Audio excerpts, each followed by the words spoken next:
James stumbled through the front door just past midnight, his keys clattering to the floor like a signal flare, loud, messy, and familiar. I didn't move. From the living room sofa, I could hear his boots dragging across the wooden floor as he mumbled something unintelligible, probably aimed at the hallway mirror or no one at all. Seconds later, the heavy thud of him collapsing onto the bed upstairs echoed through the quiet house.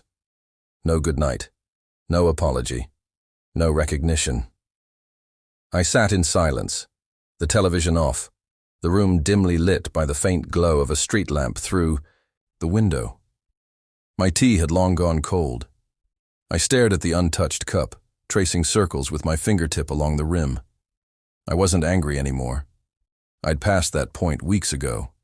Now it was just a quiet erosion, like watching waves slowly carve away a shoreline. Footsteps padded softly down the stairs, lighter, more deliberate. I didn't turn to look. I knew it was Lucas. "Couldn't sleep?" he asked gently, his voice low, as if afraid to disturb the silence. I offered a small nod. Same story. Different night. Lucas stepped into the living room, pausing at the edge of the rug.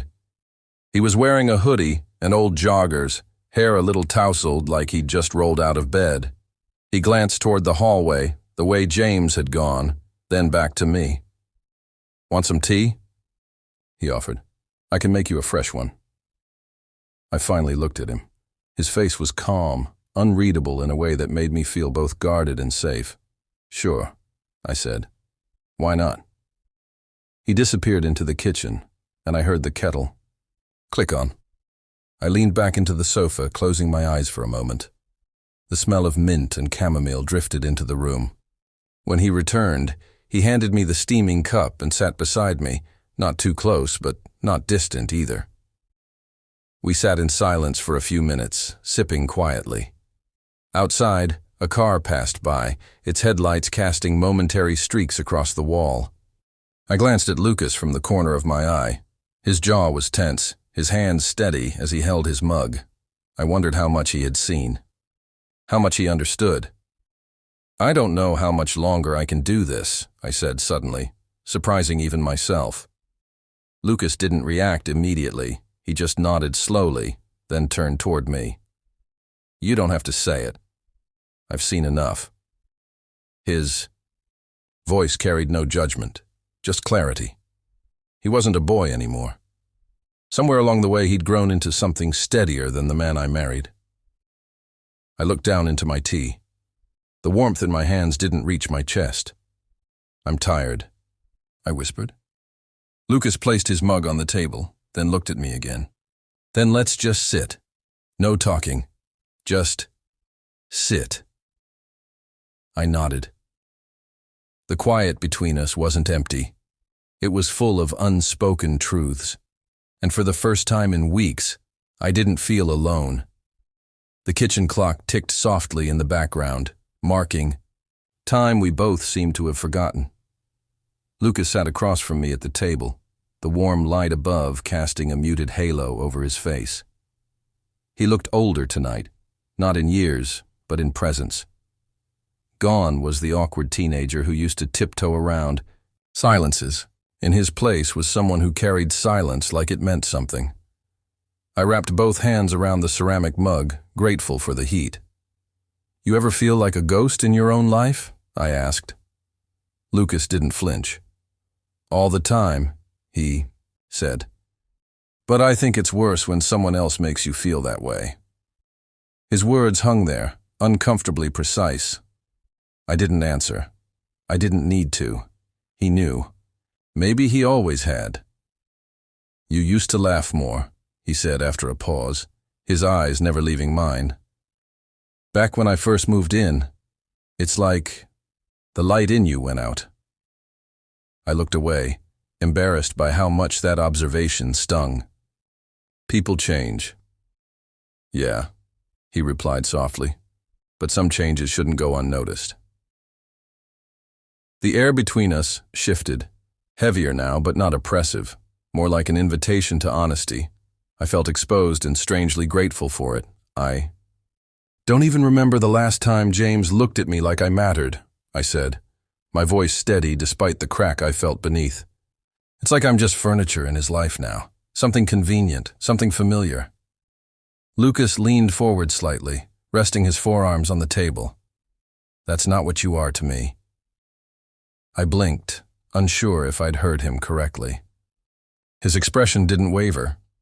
There was no flirtation in it, no mischief, just sincerity, raw and unvarnished. Lucas, I began, but he held up a hand. I'm not trying to complicate anything, he said. I just want you to know that someone still sees you, that you're not invisible. A part of me wanted to pull away, to retreat into the safety of indifference. But the other part, the lonelier, wearier part, ached to be seen, even if it was by the one person I never expected. Outside, a dog barked faintly in the distance. The clock ticked on, and in the silence that followed, something unspoken passed between us, dangerous in its tenderness, undeniable in its truth. Lucas reached for my empty cup, his fingers grazing mine. The contact was brief, accidental perhaps, but it sent a ripple through me I couldn't ignore. He rose quietly, took the mug to the sink, and stood there with his back to me. You deserve more than silence and cold tea, he said. I didn't know what to say, so I said nothing. The night had deepened around us, and though the house remained quiet, I could feel something loud and inevitable taking shape between us, and I knew, without fully understanding how, that the night wasn't over. We moved to the living room without speaking, as though words might break whatever fragile thread was holding us in this quiet, charged moment. The soft creak of the floorboards beneath our feet was the only sound between us. James remained upstairs, lost to his drunken stupor, unaware of the emotional current unraveling just below. I sat down first, sinking into the couch, and Lucas followed, sitting beside me, closer this time. The television stayed off. No distractions. Just the low hum of the refrigerator and the shallow rhythm of our breathing. I used to think love meant loyalty, I said quietly, unsure where the sentence had come from. But now I think maybe love is just being seen, being felt. Lucas didn't respond right away. He turned to face me, his knees brushing against mine.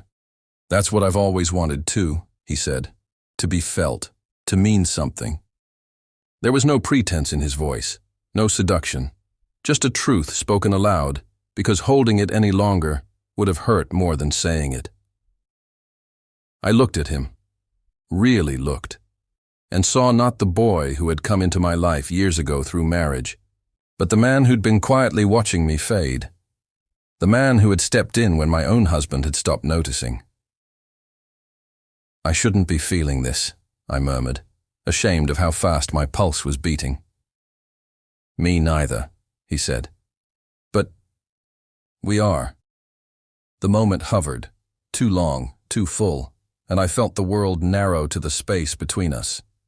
My chest ached with the weight of it, the impossible ache of being wanted at the wrong time, by the wrong person, in the most right-feeling way. He reached up slowly, deliberately, and brushed a loose strand of hair from my forehead. His fingers were warm, trembling slightly. I didn't stop him. I didn't move. I see you, Lucas whispered. My breath caught. No one had said that to me in years, not in words, not in looks, not in touch. He leaned forward, resting his forehead lightly against mine. The intimacy was devastating. Nothing more than skin and breath, and the closeness of two people who had no business feeling this much. And still, nothing happened. No kiss, no reckless confession. Just that shared stillness, a pause in time where we both knew we had already crossed a line, even if neither of us stepped over it physically. When he pulled away, his eyes were glassy, full of something tender and torn. I should go to bed, he said, almost to himself. I nodded, unable to speak. My heart felt like it had expanded and broken all at once. Lucas stood slowly and walked toward the stairs, pausing halfway to glance back at me. "I meant it," he said softly. "You're not invisible." And then he was gone, swallowed by the shadows of the hallway, leaving me with nothing but the echo of what we didn't do, and everything it still meant. The sun had not yet risen, but the sky had started to pale, the earliest sign of morning edging in. I hadn't slept. I couldn't.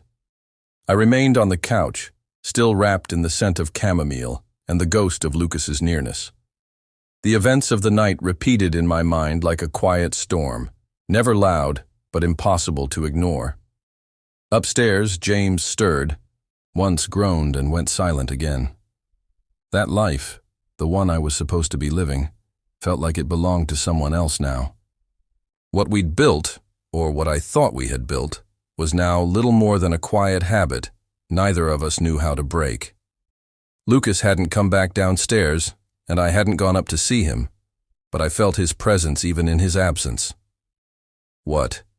He gave me, his attention, his words, his honesty, had left a mark no one could see but me. I stood slowly, walked to the window, and opened it just enough to let the early air in. It was crisp and clean, untainted. I closed my eyes and let it pass through me. For the first time in a long time, I wasn't numbing myself. I was feeling everything. Behind me, soft footsteps descended the stairs. I didn't need to turn to know who it was. I kept my gaze on the fading stars as Lucas stopped beside me, his shoulder barely touching mine. "I didn't sleep," he said quietly. "Me neither." We didn't say more. We just stood there, watching the world exhale into a new day. Eventually, I turned to face him. He looked tired, but not in a way that begged for sleep, more in a way that suggested something inside him had shifted too. "I don't know what this means," I said honestly, "or what happens next." Lucas looked at me, his expression unreadable. Maybe nothing has to happen. Maybe it was just truth needing a place to land. I nodded, not sure whether to be comforted or saddened by that. He glanced toward the kitchen. "Want breakfast?" The Uwine offer was simple, human, not dramatic, and yet it felt like the kindest thing anyone had asked me in a long time. "Yeah," I said. "Let's make breakfast." As we moved to the kitchen, side by side, the weight of the night still lingered. But lighter now.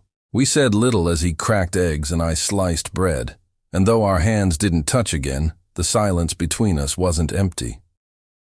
We weren't pretending nothing had happened, but we also weren't rushing toward anything more.